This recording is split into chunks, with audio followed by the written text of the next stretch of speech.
우리의 창조주가 되시는 아버지 하나님, 우리를 지으신 것이 때로는 얼마나 놀라운지요.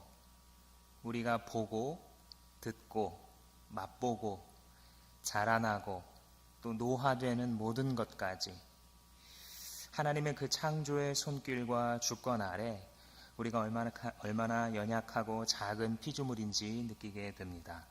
하나님, 이 시간에도 주님의 능하신 손 아래 겸손하고 싶습니다. 하나님의 말씀 앞에 우리의 귀를 기울일 때에 우리의 영혼의 말씀에 오시는 하나님의 인격을 경험할 수 있도록 주의 성령께서 이 시간을 주장하여 주시옵소서. 예수님의 이름으로 기도합니다. 아멘. 비트코인 아십니까? 2008년도에 이 비트코인에 대한 개념이 시작돼서 사이트가 시작이 되었고 2010년도에 첫 거래가 이루어졌다고 합니다. 첫 거래는 무엇이었냐면 두 당사자가 합의를 해서 한쪽에서 1만 비트코인을 낼 테니 이쪽에서 파파존스 피자 2판을 주기로 하는 이런 계약에 합의를 하고 1만 비트코인을 내고 약 한 3만 원 정도에 해당하는 이 피자를 먹은 그것이 비트코인의 첫 거래였습니다. 그리고 약 9년, 10년 정도가 지난 오늘 아침에 제가 시세를 확인해 보았습니다. 1 비트코인에 그러니까 3만 원 그러니까 피자 2판을 1만 비트코인에 샀다고 하니까 피자 2판이 한 3만 원 정도 된다고 한다면 가치가 1 비트코인에 3원 정도 되는 가치겠죠. 이제 오늘날 10년을 지나서 어떻게 됐는가? 오늘 아침에 제가 확인을 해봤더니 1 비트코인에 1200만 원에 육박하고 있습니다. 400만 배가 가치가 상승한 것이죠. 그러니까 1만 비트코인을 오늘날의 가치로 따지자면 1200억이고 이는 강남의 웬만한 아파트 한 100채 정도는 살 수 있는 돈입니다. 그러니까 만약에 당시에 여러분들 가운데 1000원을 내고 비트코인을 1000원어치를 갖고 계신 분이라고 한다면 지금쯤 120억을 갖고 있는 셈이 되겠습니다. 그러니까 그 당시에 파파존스 피자 2판을 비트코인 10,000원을 내고 비트코인 10,000개를 내고 사 먹은 사람은 200억짜리 피자를 먹은 셈이 됐다. 사람들이 이렇게 농담을 하곤 합니다. 이 말씀을 듣고 무슨 생각이 드십니까? 아깝다. 나도 그때 장난으로 사놓을 걸. 장난으로 사놓은 사람들이 그래서 갑자기 청년 부자들이 나타나고 있다고 하죠. 100억대 자산가들이 막 나타나고 게임머니 하려고 이렇게 사놨다가 잊어버리고 있었는데 그게 몇십억, 몇백억으로 남아있는 사람들이 나타나고 있고 그런 것들이 기사화되면서 사회에 알려지자 이제 돌풍이 몰아치는 거죠. 지금이라도 사놓자.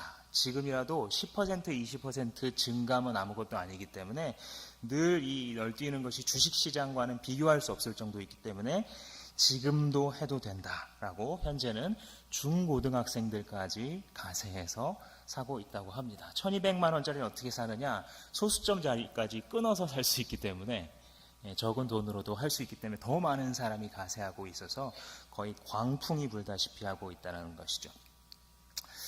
물론 얼마나 신나겠습니까? 자기가 아무 가치도 아니다라고 생각해놨던 이것이 이렇게 막 400만 배를 뛰고 아니 400만 배까지 안 되더라도 2배만 뛰어도 자기가 투자한 것에 2배만 뛰어도 얼마나 좋겠습니까? 10%만 뛰어도 얼마나 좋겠습니까? 얼마나 즐겁겠습니까?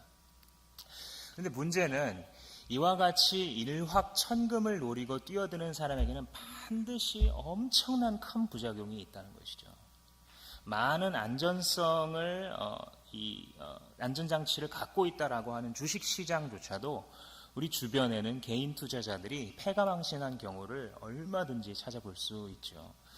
복권에 당첨됐는데 뭐 몇백억 당첨이 됐는데 몇 년 뒤에 찾아봤더니 거의 다 쓰고 이혼당하고 뭐 가난에 찌들려 살고 있다. 이렇게 더 이상 희귀한 기사가 아닌 것이죠. 비트코인 같은 경우도 중도성이 너무 심해서 사람들이 주식만 해도 핸드폰에서 눈을 뗄 수가 없다고 하는데 이것은 그와 비교할 수 없을 정도로 심한 중독성을 갖고 있기 때문에 결국은 많은 사회적인 폐인을 만들어낼 것이다 이미 그 문제가 우리가 잉태하고 있는 사회적으로 그런 시기라고 볼 수 있을 것입니다. 그러니까 뭐든지 잘 될 때는 큰 문제가 없고 즐겁고 재미있는 일이지만 보호장치가 없고 가이드라인이 없는 즐거움은 사실상 즐거움이 아닐 수도 있는 것입니다. 즐거움으로 포장된 내 인생의 비극일 수도 있습니다. 안전벨트를 매지 않고 롤러코스터를 타는 것은 더 이상 즐거움이 아닐 수 있습니다. 개인에게 비극이 될 수 있는 것이죠. 오늘 우리가 읽은 이 전도서 말씀은 바로 즐거움에 대해서 우리로 하여금 생각하게 만드는데 즐거움에도 가이드라인이 필요하다는 사실을 우리에게 가르쳐주고 있습니다. 그렇지 아니하면 그 우리가 즐거움이라고 규정했던 그것이 우리를 파멸시키는 곳으로 엉뚱하게 끌고 갈 수 있기 때문이죠. 오늘 본문 말씀 시작할 때 7절 말씀에 보면 즐거운 인생에 대해서 얘기하면서 시작하죠. 빛을 보고 산다는 것은 즐겁다. 해를 보고 산다는 것은 기쁜 일이다. 또 8절 상반절에 오래 사는 사람은 그 모든 날을 즐겁게 살 수 있어야 한다. 그러니까 즐거운 인생이 주제예요. 전도서가 계속 그걸 왔다 갔다 하지 않습니까? 삶의 즐거움과 허무 사이를 왔다 갔다 하면서 그 행간에 있는 참된 진리를 이렇게 질문해서 찾아내게 만드는 이런 형식을 전도서가 갖고 있는데 오늘의 화두가 이 즐거운 인생이라는 거죠. 그리고 이걸 비유적으로 표현하건대 햇빛이 쫙 인생에 볕드는 쥐구멍에도 볕들 날이 있다고 우리의 인생이 어려웠는데 갑자기 이렇게 햇빛이 비치는 이 때를 상정하면서 그 때를 잘 즐겨라 라고 말합니다. 문맥 전체를 살펴보면 빛을 받고 해를 받고 살아가는 인생이라는 것은 무엇이냐면 자기가 하는 일이 잘 되는 때예요. 형통하고 술술 일이 잘 풀리는 때. 그리고 또 한 가지는 젊을 때입니다. 이 두 가지를 일컬어서 햇빛이 비치는 인생이다라고 비유를 하고 있습니다. 그런데 첫 번째, 이 즐거운 인생이라는 화두를 딱 던져놓고 가이드라인을 주는데 그 첫 번째 가이드라인이 무엇이냐면 어두운 날을 기억하라. 이게 좀 의외예요. 보통의 사람들이 잘 하지 않는 말입니다. 이렇게 말하는 거예요. 너 정말 네 인생의 그 즐거움 지키고 싶어? 정말 그 즐거운 인생을 계속 지속해가고 싶어? 그러면 네 인생에 어두운 날들도 있다라는 것을 기억해. 이렇게 말하는 겁니다. 8절 하반절에 그러나 어두운 날들이 많을 것이라는 것도 기억해야 된다라고 이야기합니다. 이게 무엇이냐면 즐거움의 한계예요. 우리가 누리는 땅의 즐거움에는 끝이 반드시 있는 겁니다. 즐거운 날, 햇빛 찌는 날이 있었다고 한다면 햇빛이 들지 않는 날, 때, 상황, 우리 인생의 시기가 있기에 마련인 것이죠. 그런 이 햇빛을 막 따뜻하게 비추는 것 같은 그런 인생의 상황이 갑자기 이 해가 뉘엿뉘엿 넘어가는 것처럼 내 인생에 즐거웠던 여러 요소들과 사람들과 관계들과 조건들이 서서히 사그라드는 시기가 우리 인생에 있다 없다? 있다라고 전도사가 이야기하는 것입니다. 이제 2주만 있으면 동지가 옵니다. 1년 중 가장 뭐가 짧아요? 낮이 짧죠. 해가 가장 짧은 날이 올해는 12월 22일이라고 합니다. 얼마 안 남았어요. 그리고 그때를 기점으로 해서 다시 이 낮이 점점 길어지기 시작해서 약 6월 정도에 이르면 하지에 이르면 낮이 가장 많은, 그러니까 해를 가장 많이 평균적으로 비추는 그런 날이 되는 겁니다. 인생도 그런 거예요. 항상 밝은 날이 있을 것을 기대하고 살아가는 것은 어리석습니다. 우리의 인생에 밝은 날이 있듯이 어두운 날이 있는 것이 당연하다라는 것을 받아들이는 데에서 일정한 자유와 여유가 흘러나올 수 있다는 것이죠. 하나님께서 두신 한계가 바로 이런 것입니다. 내 인생에 항상 잘 되는 햇빛 비추는 날만 있을 필요는 없지라고 생각하고 있는 것이 우리를 평안하게 하고 침착을 유지할 수 있게 해준다는 것입니다. 그러면 믿는 사람의 차이점은 뭐냐? 안 믿는 사람도 그런 말 하지 않냐? 뭐 좋은 날이 있으면 나쁜 날도 있고, 그거 어디서나 다 뭐 종교만이 아니라 세상 사람들도 할 수 있는 말인데, 그러면 기독교인들의 차이점은 무엇이냐? 그 밝은 날과 그 어두운 날들이 합력하여 선을 이룬다라고 믿는다는 것. 그것이 차이점입니다. 이 온 세계와 우리 인생을 주장하시는 주권자가 있다. 이것을 믿는 것이 차이점이에요. 그래서 좋은 날이 있으면 안 좋은 날도 있고, 그러니까 흘러가고 잘 버티고 이것도 지나가리라 하고 버티면 돼 하고 의지만 있는 게 아니라 근거가 있는 거예요. 너의 주권자가 계셔서 너의 인생을 그 손에 두고 이끌어가고 계시니, 너의 눈으로 볼 때에 밝은 날이나 어두운 날이나 기쁜 날이나 슬픈 날이나 다 있을지라도 그것이 결국은 하나님의 작품을 향한, 하나님의 선을 향한 필요한 요소들이야 라고 해석할 수 있는 근거를 준다는 점이 다릅니다. 그러니까 우리가 어려운 일을 당할 때에도 때로는 처음에 물론 똑같이 힘들겠죠. 세상 사람이나 기독교인들이나 당황하고 갑자기 어떻게 해야 되지라고 하는 실망, 낙심, 이것이 이루어지는 것은 똑같겠습니다. 그러나 거기에 대해서 결국 어떤 결정을 내놓고 어떻게 반응하기로 선택하는가가 다를 수 있다는 것이죠. 뭐 그래, 내가 이거 떨어졌지만, 그래 이거 지금 이제 문 닫게 됐지만, 낮을 주신 이가 하나님이시니 밤을 주신 이도 하나님, 그분을 찬양해야지. 인정? 인정. 사람이 깊이가 있잖아요. 그죠? 막 좋은 일 있으면 좋아하다가 힘들 때는 나 죽겠네. 물론 자연스러운 동물적인 반응이에요. 그러나 하나님을 아는다는 것의 특권이 무엇입니까? 사람의 인간됨이 발현되는 거예요. 하나님께서 원래 우리에게 주셨던 하나님의 형상다운 인간다움, 그 배포와 여유가 하나님이 우리의 삶의 일부로서 어두운 날을 두셨다라는 것을 받아들이는 데에서 온다는 것이죠. 주님의 말씀이 이렇게 말씀하십니다. 모든 날을 즐겁게 살아라. 그러나 그 어두운 날이 많을 것이라는 것도 기억해라. 그 두 가지를 다 알고 있다라는 것이죠. 그럼 어두운 날이란 게 뭡니까? 우리 인생에서 어두운 날도 있겠다라고 했는데, 어두운 날들은 무엇일까요? 가장 쉽게 생각할 수 있는 것은 내가 원하는 게 안 되는데, 그죠? 열심히 꽤 노력을 했는데 성과나 결과를 내지 못했을 때, 그리고 때로는 영원히 그 문이 닫힌 것처럼 여겨져서 이제는 원치 않았던 길을 선택해야만 하는, 그 길로 가야만 할 때, 이럴 때 어둡죠. 앞이 보이지 않고 당황되고 좌절되는 게 당연합니다.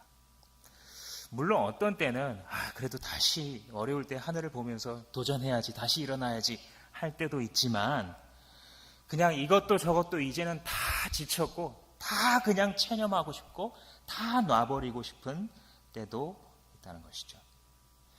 이러한 어두운 날들이 우리의 삶에 있다고요? 없다고요? 있다고요. 이런 날이 기독교인에게도 있다고요? 없다고요? 있다고요. 자기의 마음의 상태가 이럴 때 너무 놀랄 필요가 없습니다. 내가 기독교인인데 나에게 신앙이 있는 건지 없는 건지, 이럴 바에야 무슨 교회를 나가, 나도 안 나가 가나안 교인이 돼야지, 이렇게 할 필요가 없다라는 것입니다. 이러한 어두운 날들이 우리의 삶에 많다고요? 적다고요? 많다고요. 우리의 삶에 어차피 이게 사실이라는 거예요. 우리의 삶에 어두운 날이 많을 거야 라고 주님 미리 말씀해 주시는 겁니다. 혹은 이런 때도 또 어두운 날이죠. 내가 아프거나 내 곁에 있는 사람이 아프거나, 그런데 해줄 수 있는 일이, 할 수 있는 일이 별로 없을 때, 몸이 아플 때도 그렇고요, 정신적으로 참 해결할 수 없는 아픔이 있을 때도 마찬가지죠. 우리 육신이나 정신이 고통당할 때, 또 우리 사랑하는 사람이 그런 고통을 당할 때, 이것이 어두운 날이죠. 종종 이 장례식에 찾아가 보면 우리 어머님이, 우리 아버님이, 우리 누구누구가 마지막을 평안하게 가셨다, 이런 말씀을 하는 유족들이 있습니다.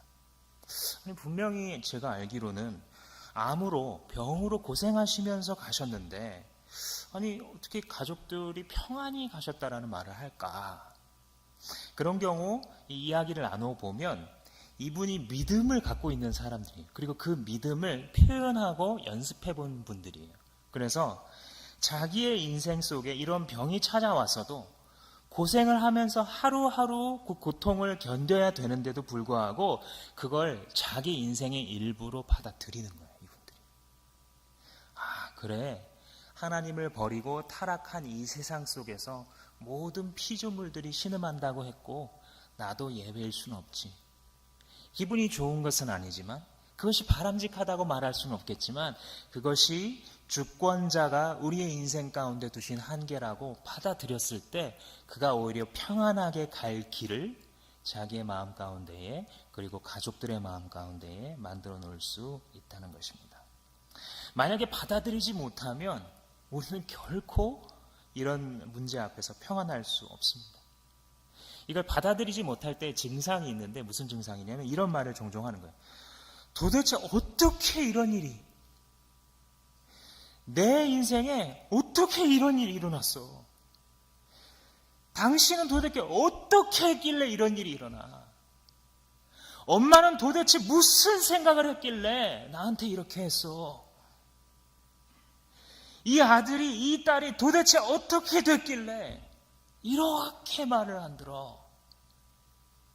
받아들이지 못하면 우리의 인생에 어두운 날이 일부라는 것을 받아들이지 못하면 침착할 수도 없고 헤쳐나갈 수도 없습니다. 그러나 어두운 날이 생의 일부임을 기억한다면 생을 바라볼 수 있는 힘, 생을 직시할 수 있는 힘, 자기 생을 관조할 수 있는 힘이 주어집니다.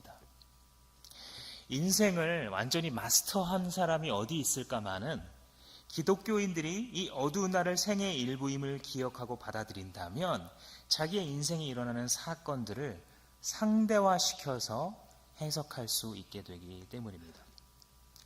8절 말씀 다시 한번 보시면 오래 사는 사람은 그 모든 날을 즐겁게 살 수 있어야 한다. 그러나 어두운 날들이 많을 것이라는 것도 기억해야 한다. 다가올 모든 것은 다 헛되다. 다 헛되기 때문이구나 라고 깨닫는 거예요. 그러니까 다가올 모든 것이라는 건 뭐냐면요, 자기 인생의 앞으로 펼쳐질 일들과 사건들을 말하는 거예요. 근데 그게 다 어떻다고요? 다 헛되다고요. 잘 알아들으셔야 돼요. 다 헛되니까 인생 마음대로 즐기고 마음대로 낭비하고 살라는 말을 하는 게 결단코 아니에요.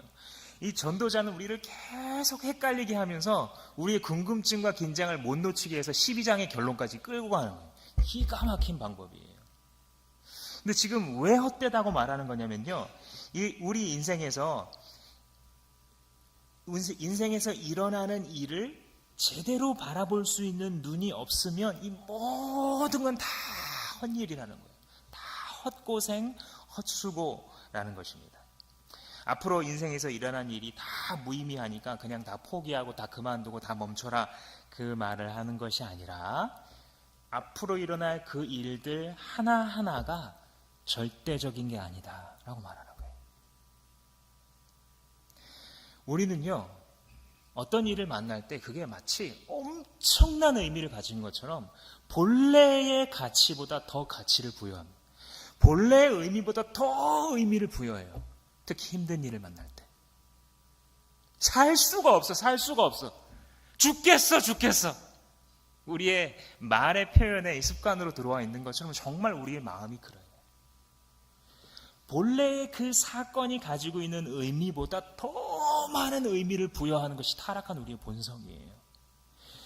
제한된 의미만을 가지는 그 사건, 상대적인 의미만을 가진 그 사건이 마치 절대적인 것처럼 받아들여서 자기도 죽이고 남도 괴롭히려고 하는 속성이 바로 타락한 인간의 속성입니다. 그 전도자가 하는 말은 그 모든 게 결국은 다 헛될 뿐이야. 다 상대적 가치만 갖고 있고 다 쓰러져 갈 것이고 다 썩을 것이고 다 사그러져 없어질 것이야. 그 말을 하고 있는 것입니다. 그러니까 이 말은 반대로 뭐가 되냐면 영원한 것에 눈을 돌려, 이 말이에요. 이 말만 안 하고 이 말을 하고 있는 거예요. 12장 끝까지 이 말을 안 해요. 12장 끝에서만 이 말을 해요. 그러니까 인생 이렇게 살아, 이 정답은 맨 끝에서만 주잖아요. 우리가 잘 아는 것처럼. 영원한 것을 바라보고 절대적인 의미를 가진 것에 절대적인 의미를 부여해야지, 우리의 인생에 일어나는 여러 가지 크고 작은 일들에 다 절대적인 의미가 있는 것처럼, 다 영원히 바뀌지 않는 가치와 의미를 갖고 있는 것처럼 하다 보면 피곤해서 못 산다는 것이죠. 그것은 어떻게 보면 영원히 존재하는 세계에 비하자면 헛된 것일 뿐이라는 거예요. 다 지나가는 것일 뿐이라는 겁니다. 우리의 인생에서 사실, 성도들의 인생에서 사실 예수 그리스도를 빼면 다 헛것이에요. 우리의 인생에서 예수 그리스도를 빼고 나면요, 영원한 것은 남지 않아요. 오해하지 마세요. 우리의 인생에 영원한 것은 아무것도 없어요. 예수의 생명과 그의 세계 외에는 영원한 것은 아무것도 없어요. 다 지나가요. 다 헛되고 헛되니 헛되고 헛되도다. 해 아래에 있는 모든 것이 헛되도다. 피를 토하는 전도자의 말이 그 말이에요. 우리의 인생에서 절대적이고 영원한 하나님의 세계를 빼면 아무것도 남지 않고 다 지나갈 것이고 다 썩어버릴 것이다. 그래서 신약에서는 이렇게 표현하죠. 베드로전서에서 썩지 않고 쇠하지 아니하는 유업을 갖게 하시나니 곧 너희를 위하여 하늘에 간직하신 것이라. 이해가 되십니까? 우리에게 있는 영원한 것은 하나님 것밖에 없어요. 우리가 소유한 절대적인 것은 예수 그리스도와 그분이 주시는 것들밖에 없어요. 세상이 줄 수 있는 것, 다른 사람이 줄 수 있는 것, 내가 생각해낼 수 있는 모든 것들은 다 썩어지고 쇠할 것들입니다.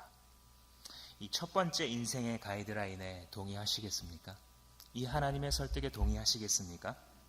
어두운 날이 있음을 기억하는 것, 이것이 내 즐거움을 지키고 살아가는 방법이다. 즐거운 인생을 살아가는 방법이다라고 말씀하십니다. 이 가이드라인을 갖고 있으면 우리를 무엇으로부터 지켜주냐면요, 쓸데없는 지나친 좌절로부터 우리를 지켜줘요. 이 인생의 롤러코스터가 내려갔다 올라갔다 확 할 때에 안전벨트처럼 이런 일이 있어. 인생에는 이런 일이 있을 수 있어. 인생에는 햇빛 뜨는 날과 같이 어두운 날이 있어. 하나님이 두셨어. 라고 하게 되면 지나친 낙심으로부터, 또한 그 낙심을 틈타 우리를 이용하는 원수의 괴계로부터 우리를 보호한다는 것입니다. 두 번째 가이드라인은 심판을 기억하라는 것입니다. 심판을 기억하라. 하나님의 마지막 때에 있을 심판을 기억하는 것이 즐겁게 인생을 사는 데 도움이 된대요. 아니, 정확하게 말하자면 그것이 없이는, 심판 때에 대한 기억이 없이는 우리가 즐거운 인생 살 수 없대요. 9절 말씀 한번 볼까요? 젊은이여, 젊을 때에 젊은 날을 즐겨라. 내 마음과 눈이 원하는 길을 따라라. 다만 내가 하는 이 모든 일에 하나님의 심판이 있다는 것만은 알아라. 이게 무슨 말입니까? 인생을 즐겨라. 네 마음대로 살아라. 그런데 하나님의 심판이 마지막에 있으니까 기억해. 이 즐기라는 거예요? 말하는 거예요? 뭐 지금 청중을 놀리고 비꼬는 겁니까? 마치 엄마가 그래 마음대로 해보셔. 그래 마음대로 늦게 들어와. 이런 겁니까? 지금 하나님이 비꼬는 거예요? 우리가 조금 더 생각해 보면 사실 좀 깨달을 수 있게 돼요. 이렇게 질문해 보세요. 나는 언제 즐거울까? 나는 언제 즐겁지? 내 인생에서 즐거울 때는 언제인가? 만약에 당신이 하나님의 사람이라면, 거듭난 하나님의 사람이라면 여러분 언제 즐거워요? 언제? 잠깐 찾아왔다가 가는 그런 속이는 거 말고 진짜 즐거운 인생 살게 하는 게 뭐예요, 여러분들에게? 하나님의 품을 벗어나서 즐거운 인생 누리는 길이 있나요? 여러분 있어요? 있으면 알려주세요. 없어요. 거듭난 하나님의 사람이 하나님의 품을 떠나서 하나님에 대한 시선을 거두고 망각한 채로 즐거움을 지키고 유지할 수 있는 길은 없어요. 세상 사람이 마치 마약 맞은 것처럼 이게 즐거워 이게 즐거워 이게 즐거워하고 자기를 세뇌하고 세상도 자기를 세뇌한 채로 그대로 살아가면 모를까. 거듭난 하나님의 사람이 하나님의 시선에서 벗어나고 하나님을 향한 내 시선을 거둔 채로 즐거움을 지킬 수 있는 길은 없어요. 그러니까 하나님의 심판대를 기억한다는 것은 무엇입니까? 내 즐거움을 지키는 방법이에요. 내 즐거움을 가이드하는, 낭떠러지로부터 지켜주는 가이드라인이에요. 진짜 즐거움만 골라 먹을 수 있게 하는 가이드라인. 제가 자주 집에서 이 드립커피를 내려 먹습니다. 이 먹을수록 맛있어서 식구들에게, 아내에게도 내려주곤 하는데, 이 드립커피를 내릴 때 여러분들도 잘 아시겠지만 일정 양만 이 물을 부어야 돼요. 그죠? 뭐 300ml면 300ml, 뭐 이렇게 처음에 이 원액을 뽑아낼 때, 이 뽑아내고 나서 처음에는 여전히 이 원액이 나온 다음에 이 필터에 남아있는 그 커피 찌꺼기 있지 않습니까? 그 커피 찌꺼기가 되게 아까운 거예요. 그러면 여전히 까맣거든 이게.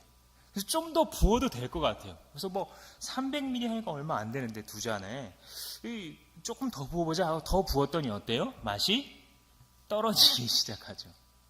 만약에 어떤 사람이 야 이거 진짜 뭐 원두 너무 아깝다 그러면서 진액을 다 뽑아낸 다음에 그 원두 찌꺼기도 막 입에 집어넣는다고 생각해 보세요. 이거 아까워 그러면서 우걱우걱 이제 씹는 거죠. 잠깐 커피 향은 나겠죠. 그러나 잠시 후 비극입니다. 씹으면 씹을수록 감당이 안 되겠죠. 왜요? 진액이 아니에요. 그게 진짜 즐거움이 아니라고요. 진짜 즐거움은 이 필터를 거쳐서 나온 밑에 있는 진액에 있는 거예요. 우리가 진짜 즐거움만 마시는 길이 뭐냐면요, 하나님을 기억하고 그 하나님의 심판대를 기억하면서 하루하루 사는 거예요. 사람들이 원수의 말에 속아요. 어떻게 속는지 아세요? 하나님의 심판, 죄 뭐 이런 걸 하면 즐겁지 않잖아. 어디 뭐 여기까지 와서 그 말을 해. 교회에서나 그 얘기를 하지. 여기서는 즐겁게 놀고 게임하고 마시고 이렇게 생각해요. 뭐예요? 원두 찌꺼기를 우걱우걱 하고 있는 거예요. 잠시는 향기가 나요. 잠시는 맛있고 즐거워요. 그러나 곧 비극이에요. 진짜 즐거움은 어디에 있어요? 하나님의 심판대를 늘 눈앞에 두고 결정한 것들에 있어요. 하나님을 늘 시야에 두고 믿은 것들에 있어요. 크리스찬들이요, 성도들이요, 속이지 마십시오. 남도 속이지 마시고 스스로도 속지 마세요. 당신은 알고 있어요. 이미 진짜 즐거움이 무엇인지 알고 있어요. 그래서 크리스찬이잖아요. 진짜 즐거움을 계속 갖고 가는 방법이 뭔지 알고 있어요. 그래서 성도잖아요. 거룩한 우리. 하나님의 심판대라는 것은 인생이라는 기차의 종점과 같습니다. 결국 글로 가게 되는 거예요. 자기가 타 있는 이 인생이라는 기차가 결국은 하나님의 심판대 앞에 선다고 하나님 누누이 말씀하셨는데도 타락한 우리의 본성과 원수는 끊임없이 어떻게 얘기해요? 심판대 이런 거에 대한 기억이 희미해지게 만들어요. 너무 뭐 그렇게 뭐 신앙을 티내면서 믿는 거 아니라고. 그냥 이렇게 조용히 믿는 게 막 치열하게 막 살라 그러고 하나님의 말씀 붙잡고 막 순종하려 그러면 아직 초기 단계야. 초기 단계 율법주의. 순종하려고 막 애쓰는 청년 보면 나도 한때 그랬었어. 근데 너도 살아봐. 독을 툭툭 내뱉죠. 자기가 신앙에 실패하는 길로 가고 있으면서, 자기가 스스로 속이고 있으면서, 자기가 말씀 붙잡고 사는 그 삶을 불신앙으로 포기하고 있으면서, 갈라디아서 6장 7절에 스스로 속이지 말라. 하나님은 업신여김을 받지 아니하시나니 사람이 무엇으로 심든지 그대로 거두리라. 사람이 무엇으로 심든지 그대로 거두리라. 어디서요? 심판대에서. 우리의 인생이 심판을 기억하게 되면 돌이킵니다. 심판을 기억하면요, 그 사람은 회개해요. 그리고 치유돼요. 그리고 회복돼요. 악의 길에서부터, 멍청한 자기 파괴의 길로부터 돌이킬 수 있어요. 이 사람은. 심판대를 기억하는 사람은. 진짜 즐거운 인생을 살기 위해서 선택들을 내려요. 그러나 심판을 망각한 자는 어떻게 됩니까? 무뎌집니다. 자기가 하는 행동이나 말을 돌이키지 않아요. 시간이 지나갈수록 하나님도 시시해지고요, 교회 생활이라는 것도 시시해져요. 저기 몇만 명 되는 교회도 아닌데 이 교회는 뭐도 부족하고 이런 사람 저런 사람 뿐이고, 시답지 않은 하나님의 교회를 시시하게 생각하기 시작하고, 마치 교회에 아무런 능력도 소망도 없는 것처럼. 물론 망가지고 있는 교회들이 있죠. 우리가 늘 뉴스에서 봅니다. 특히 최근엔 더하죠. 소위 세습의 문제로 대표적인 3만 명이 넘게 출석하는 교회가 그렇다고 해서 이제는 세상의 주요 언론들도 막 다루고 있으니 우리 스스로도 때로는 그렇게 생각할 수 있습니다. 그러나 하나님의 말씀을 따라 생명을 추구하는 교회도 시시합니까? 여러분, 하나님께서 우리 이끌고 가시려는 그 하나님의 세계가 장난입니까? 그리고 그 하나님의 세계로 이끌어가는 이 땅에 세우신 유일한 공동체, 교회가 시시합니까? 그건 거짓말이에요. 거짓말이에요. 우리를 좀먹고, 우리의 목장을 좀먹고, 우리의 공동체를 좀먹는 거짓말이에요. 속지 않아야 해요. 하나님의 심판을 망각한 사람들에게 있어서는 하나님의 교회는 시시해지고 세상은 중요해져요. 그래서 원래 시답지 않은 세상 얘기나 하면서 살아가게 되죠. 센스 있는 척, 뭘 좀 아는 척, 깨어있는 시민인 척 하면서 인생 다 소진합니다. 이 이슈는 이렇고 저 이슈는 이렇고 정치는 이렇고 교회는 이렇고 종교는 이렇고, 시답자는 아무런 건설적이지 않은, 아무런 생명을 잉태하지 못하게 하는 논쟁과 소일거리에 빠져서 하나씩 하나씩 즐거움을 잃어가고 있는 인생, 점차 즐거움이 사라져가는 인생, 그 인생은 하나님의 심판대라는 종착역을 망각한 인생입니다. 하나님의 심판을 기억할 때 우리는 우리의 날을 어떻게 살아가야 될지 기억하게 됩니다. 무엇을 즐겨야 할지 알게 되고요, 어떻게 그 즐거움을 안아주면서 살아가야 될지 알게 되고요, 또 언제 그 즐거움을 누리고 언제 인내해야 할지 알게 됩니다. 그러니까 아까 첫 번째 포인트, 어두움의 날이 있는 것을 기억하는 것은 우리를 낙심으로부터 지켜준다라고 한다면, 심판을 기억하는 것은 무절죄로부터 우리를 지켜줘요. 죄로부터, 무절죄로부터 우리를 보호해 주는 것, 그것이 바로 심판에 대한 기억이기에 전도자를 통해서 하나님께서는 심판을 기억하면서 즐기며 살라는 거예요. 그러니까 말이 돼요, 안 돼요? 말이 돼요. 하나님이 누구신지 모르면 말이 돼요, 안 돼요? 말이 안 돼요. 심판을 기억하는데 어떻게 즐겨요? 하나님이 누구신지를 알면 말이 돼요, 안 돼요? 돼요. 하나님을 바라보기에, 하나님이 얼마나 높으신 분인지 알기에, 내 인생이 어디로 가고 있는지 알기에 그 심판대를 바라볼수록 원액을 마실 수 있는 거예요. 마지막으로 기억하라라고 또 말씀하시는 것은 바로 창조주를 기억하라라는 말씀입니다. 12장 1절 말씀에 젊을 때에 너는 너의 창조주를 기억하라.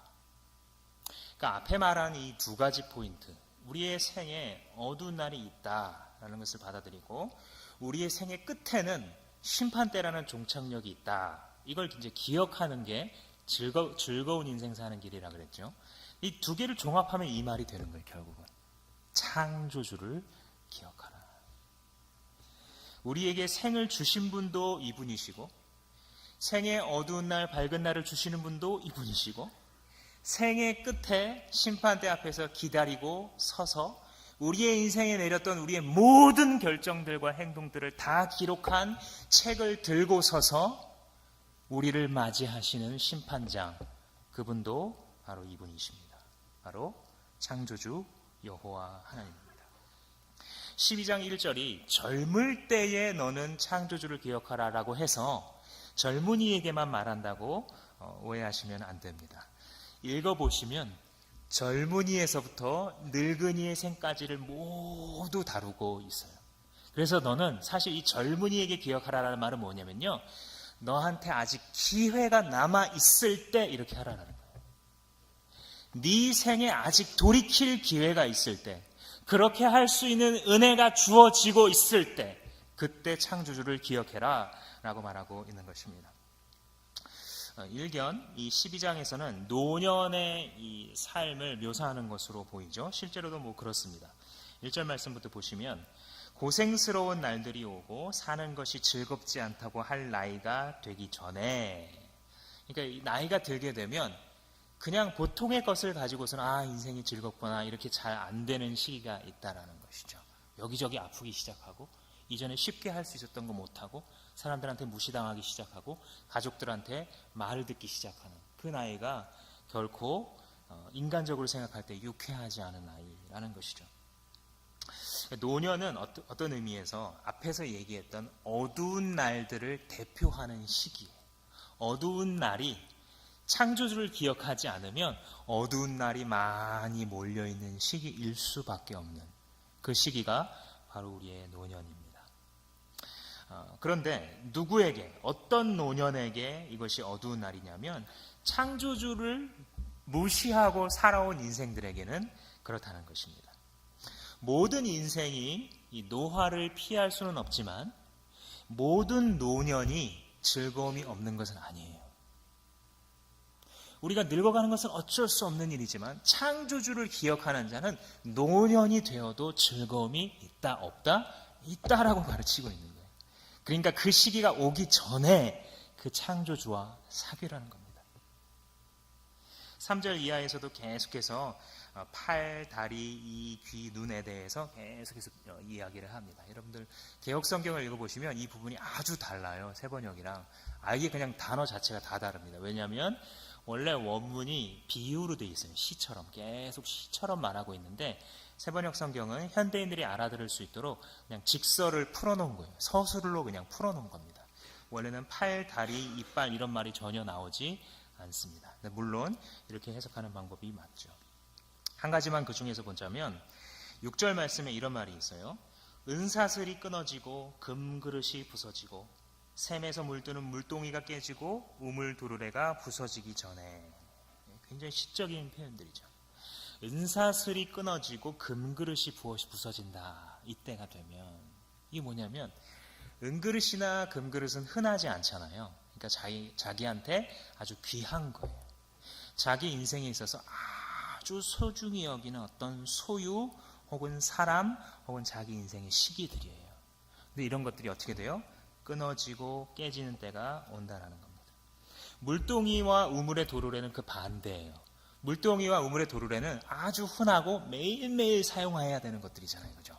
그러니까 자기 인생에서 곁에 늘 있었던 아주 그렇게 귀한 게 아니라 일상적인 것. 근데 그런 것들도 어떻게 됩니까? 다 부서지고 깨어진다는 것입니다. 그러니까 정리하면 뭐냐면 내가 아주 소중히 여겼던 것들이나 혹은 흔하디 흔해서 늘 곁에 있는 게 당연하다라고 생각했었던 것들, 사람들, 시간들 모두 다 쓰러져 갈 것이라는 겁니다. 그 결국은 뭐예요? 허무하다는 거예요. 내가 귀중하게 여겼던 것이나 늘상 있는 것이나 생필품이나 다 허무하다라는 것입니다. 심지어는 매우 소중히 여겼던 사람, 당연하다고 생각했었던 곁에 있는 그 사람도 포함해서 말이죠. 그런데 유일하게 허무하지 않은 게 있어요. 그게 이제 결론을 향해서 밀고 가는 겁니다. 유일하게 허무하지 않은 건 그것은 바로 창조주가 누구이신지 알고 그분을 기억하고 그분과 동행하면서 손잡고 한 걸음 한 걸음 가는 거예요. 이게 왜 허무하지 않냐면 영원한 의미를 가지니까, 영원한 결과이니까. 이게 영원한 실체니까. 없어지지도 썩지도 바꿀 수도 누가 와서 빼앗을 수도 없는 것이니까.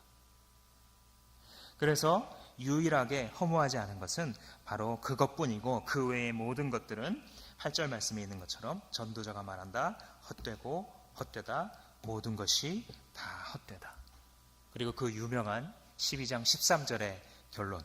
일의 결국을 다 들었으니 하나님을 경외하고 그의 명령을 지키며 살아가라. 그것이 사람의 본분이다. 그게 사람이 할 일이라는 거예요. 그게 사람이라는 거예요. 그게 인생이라는 거예요. 하나님과 관계를 맺고 그분이 어떤 분인지 창조주이심을 알면 그분을 경외하고 경배할 수밖에 없잖아요. 그죠?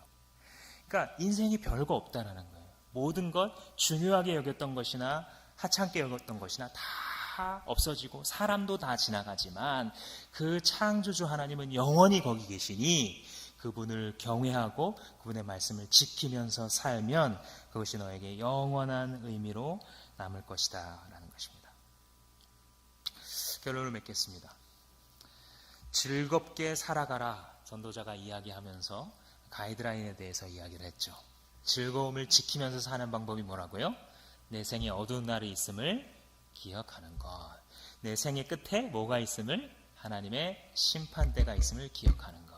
그러면 정말 진짜 즐거움을 선택할 수 있다고 그랬죠. 이 둘이 합쳐서 그분을 기억하는 것. 창조주가 내 삶을 시작하셨고 지금도 그 손안에 넣고 계시며 이끌어가고 계신 것을 알 때 네 즐거움이 지켜질 거야. 너 정말 즐거운 인생을 살게 될 거야. 이걸 신약의 표현으로 바꾸면 뭡니까? 사도 바울의 기뻐하라. 항상 기뻐하라. 내가 다시 말하노니 기뻐하라. 주님께서 우리의 삶의 어두움의 한계를 두시고 우리로 하여금 죄된 속성에서부터 예수의 피로 구원하여 하나님의 영원한 나라를 상속받게 하셨는데 그 하나님과 사귀며 기억하면서 살아갈 때에 우리는 이제 심판대 앞에서도 당당하게 될 것입니다. 우리는 이제 이 땅에서의 인생을 살아갈 때 어두운 날을 받아들일 수 있게 될 것입니다. 어두운 날에 묶이지 않게 될 것입니다. 무절제와 죄의 노예가 되지 않을 것입니다. 왜냐하면 우리의 창조자께서 우리의 인생을 그 손에 붙잡고 계시기 때문입니다. 기도하겠습니다.